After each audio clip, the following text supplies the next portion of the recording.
Good evening, ladies and gentlemen, fellow Singaporeans. Prime Minister Lee said, vote, there's this thing circulating in WhatsApp, vote opposition to make PAP work harder. He said, this is perverse. You confuse yourself. You mess things up. An opposition which is strengthened but incapable. Now, PM Lee, whether the opposition is capable or not is up to the people to decide. It's for the voters to judge. We just need to be in opposition in sufficient number to put pressure on the PAP to work harder. Mr. Lau Tia Kiang say 20. I would say 3-0. To deny PAP the 2/3 majority. Then they cannot change constitution anyhow they want.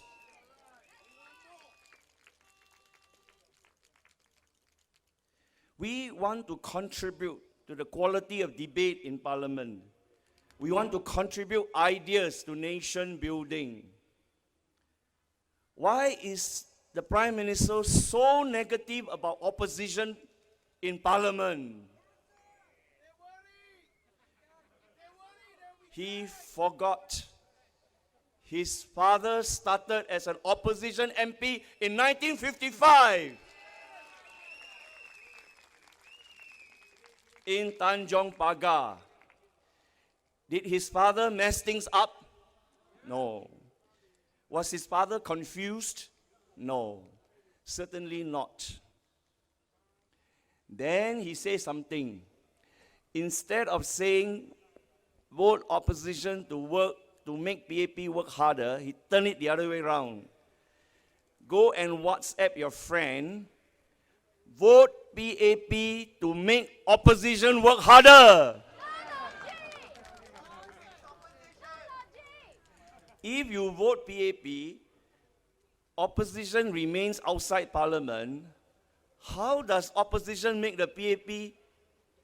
How does a PAP make the opposition work harder? No logic, yes, no logic. We want to work harder in Parliament, not outside Parliament. What kind of logic is that? Xiao. This is my fourth speech. Let me recap. My speech number 1 was about PAP lacking in fighting spirit. Once they lose, like Punggol East, Dr. Kopokun run away to Ang Mo Kio GRC. Ong Yi Kang run away to Sembawang. Desmond Chu from Hougang to Tampines. They have no fighting spirit. Until today, nobody had rebutted me from that camp. Because they have no fighting spirit. Mice in white. MIW is mice in white. It's no good for the nation. Because one of the 7 values of SAF is fighting spirit. How can you have a ruling party ruling Singapore without fighting spirit? Kia su and kia si. And no wonder our society is also kia su and kia si. Because they are setting the tone. But we in the opposition, not kia su and not kia si. That's why we are here. My second speech was the culture of fear in Singapore. We all have fear. As long as ISA is there, we all have fear of Singapore. Fear, the culture of fear, not of Singapore, of getting involved in opposition politics. I coined the term Singapore Stockholm Syndrome, where we feel beholden to the PAP, to our rulers. We are so afraid of opposing them. We are so grateful to them. We kowtow to them. We think they are the best. We think there is no alternative. And that is the Stockholm Syndrome. We are, as if we are in captive mode all the time. And that's no good for Singapore. We must get out of the Stockholm Syndrome and liberate ourselves. And that was my third speech. We need to free ourselves.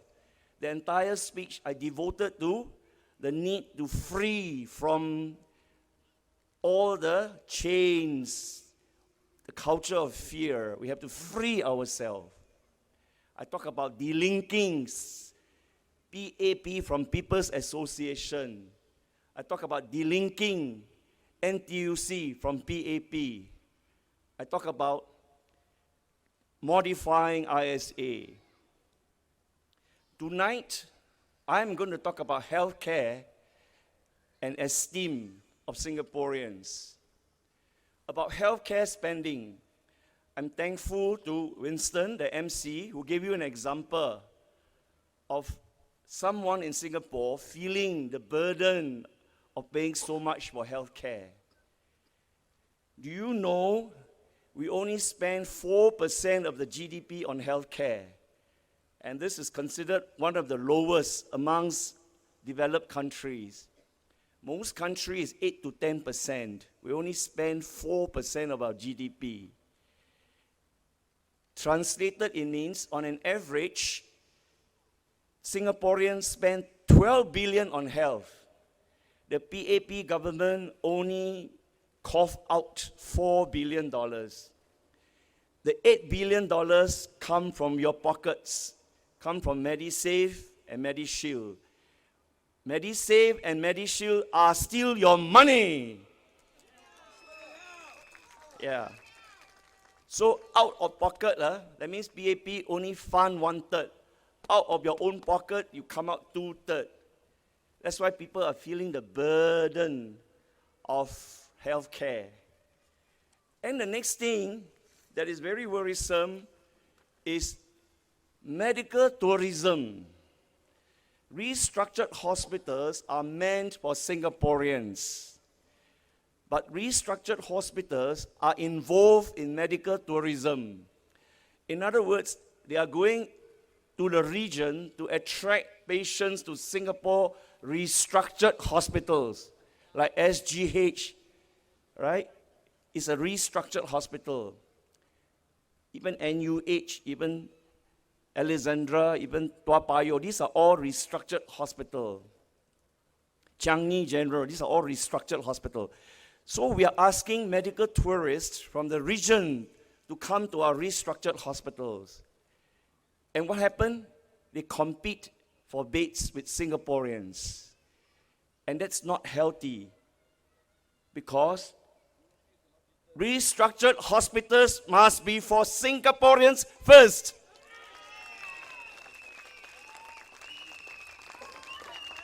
Somewhere along the line, planning went wrong.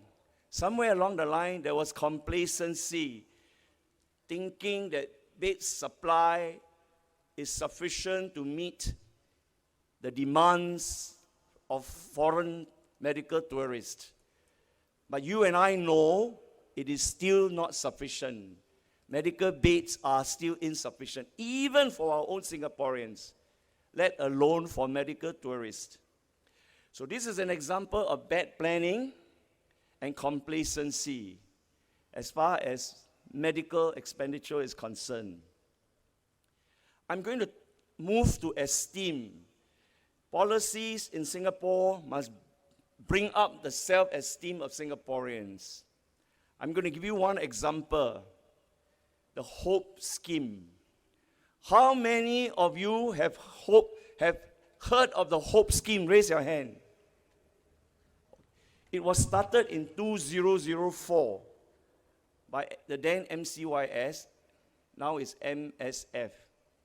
For poor family in Singapore, if you are poor, earning less than 1,700 a month, and you have only 2 children, you apply for the HOPE scheme. They give you grant, $60,000 grant for you to buy a house.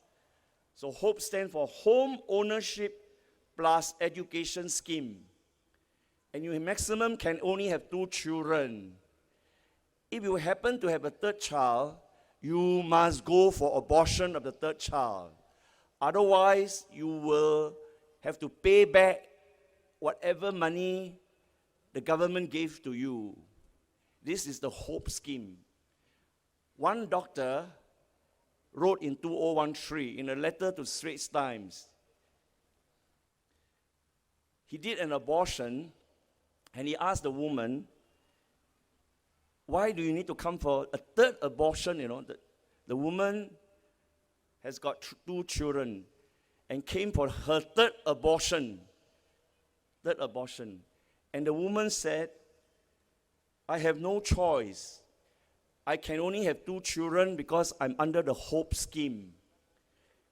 The moment I have a 3rd child, the scheme will be cancelled, and I got to pay back whatever the government had given to me. Isn't that very funny? On the one hand, you want to increase the fertility rate. On the other hand, you are asking this woman to go for abortion. Something is fundamentally wrong with the HOPE scheme. You get it? Something is fundamentally wrong. Why are we discriminating against lower income couples by penalizing them for having more than 2 children? Why can't we allow them to have a 3rd, 4th, or 5th child and allow them to give it for adoption, give it away for adoption? Because there are many childless couples waiting to adopt children. Then you don't have to go for abortion. Then your policy is consistent. You want to have high fertility rate, you must encourage procreation and not encourage abortion. So that's an example of how a policy can affect the esteem of a person. My question to Mr. Chan Chun Sing, before he became Secretary General of NTUC, he was minister in MSF.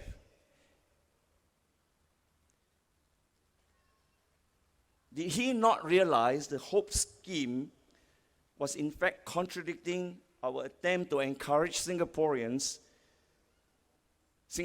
mother to have more babies? So there's a contradiction here. Was an effort made to modify the scheme or even adjust the scheme a bit? So what is that? He was sleeping on the job. Okay. Now, this is just an example, a very simple example about how a policy can affect esteem of Singaporeans. Okay, that's HOPE. Next is foreigners who are not well qualified taking over certain key positions. That can also affect esteem of Singaporeans, right? Imagine you're waiting to take over as head of a department.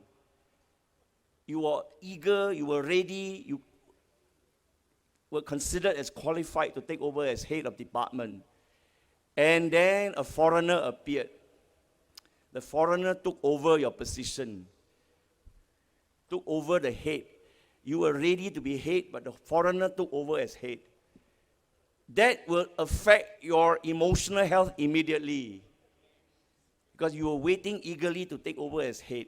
Unfortunately, a foreigner came. You don't mind if the foreigner is more qualified, better qualified than you. Unfortunately, sometimes that foreigner is not as qualified as you. And then that's where the unfairness comes. That's where the anger, the frustration appear. And I can tell you there are many such cases out there. People waiting to take over a department, and suddenly a foreigner come and take over the department. And it doesn't stop there. When the foreigner come, eventually his friends from that particular country will come as well. And in no time, the whole department will be flooded with people from that country. Is this fair to Singaporeans? That's why we have to be careful. A policy like that can affect the esteem of Singaporeans, and is not fair to the Singaporeans. Then I shift on to brain drain. Why are Singaporeans leaving Singapore? Qualified, educated, successful Singaporeans. On an average, 1,000 Singaporeans leave the nation every year. Shocking. I'm quoting from a study done in 2006, the Asian Barometer study, and another study done in 2002, the longitudinal survey of immigrants to Australia. And they discovered, and they asked them, you Singaporeans, why are you coming to Australia? What is the reason? And the most common reason is they are anti-PAP, they are looking for pro-democracy country to go to. So most of them will go to Australia, New Zealand, Canada, and United States. Right? They feel that in those places, they don't feel oppressed. They don't feel oppressed. And they say the following. They say in Singapore, there's limited freedom. There's high-handed control of daily life. There is government intolerance of opposition. And short-sighted, forever-changing government policies. Those were reasons cited in this study. This study is available online, just published in July 2015. Okay? So it is very clear. The political environment in Singapore seems to be the most important factor in determining immigration from Singapore. People are leaving, besides greener pasture, they are leaving because they cannot stand the political climate here. You have already heard from Fahmi just now how unfair it is, how unfair the political situation is. Okay, so this is one of the main reasons why people are leaving Singapore, the political atmosphere here. Very true, Dr. Ang. Yep, thank you very much. So that's brain drain. Therefore, enough is enough. That's why the 10 of us are here. We feel that if you vote PAP, you're voting more of the same. No new formula, the old formula. What are the features of the old formula? Parachuting army generals and police officers and civil servants into the political arena overnight. Resorting to threats, a lot of threats, dangling 5-year plan and carrots before and during each GE. Growth at all costs, economic growth at all costs. Inderjit Singh left PAP not long ago. He made a powerful speech in May last year in Parliament. And basically, the main thrust of his speech is, yes, we are wealthy, yes, we have economic growth, but Singaporeans' well-being is not being looked into. We still have unhappy Singaporeans. We still have Singaporeans who feel that they don't fit into the society. And he is very worried. He mentioned it last year. He decided, that's it, enough of the PAP. And you heard from Winston, they are so reluctant to give you financial assistance. The financial assistance is means-tested, targeted and means-tested. So we need a new narrative. We need to grow, yes, economic growth, but it must not be at the expense of our emotional well-being. We will increase social spending, $6 billion, which comes from the earnings of the reserves, the NIRC, National Income from the reserves, okay? And that $6 billion is in our manifesto, okay?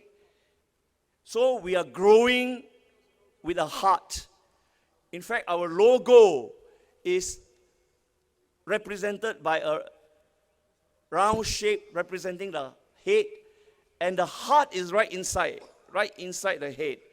So we think with our heart.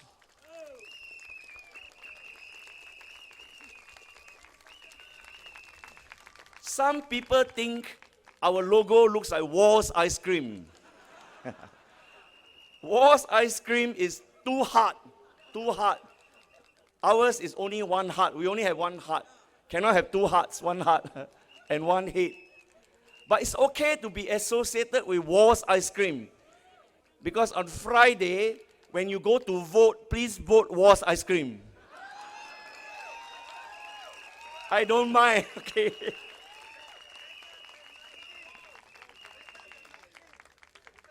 You vote PAP, you are voting for their future.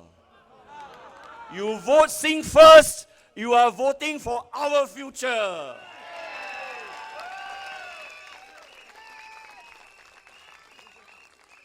(1968 to 1981), for 13 years, the entire parliament was PAP only, 100% PAP, until one man called JB Jararatnam, punctured a hole in 1981. He punctured Anson,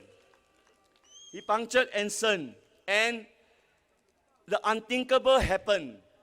After 13 years, Anson was won by the Workers' Party. And where is Anson now? Gone. Anson is now part of Tanjong Pagar. So on Friday, we will puncture a hole. This time is Tanjong Pagar GRC.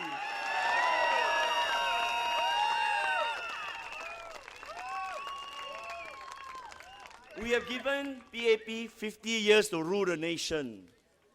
Please give us one chance to prove we are capable of running Tanjong Pagar GRC. Please give us one chance to show you we can run Jurong GRC.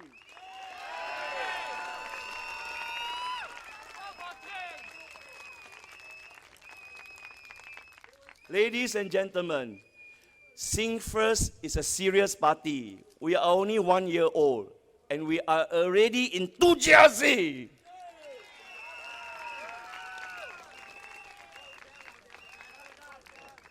We want to build a fair society with strong families, and you feel esteem as a people. That is our vision for Singapore. Basically, the young in Singapore must have hope and opportunities, so that together we will be able to build a better Singapore.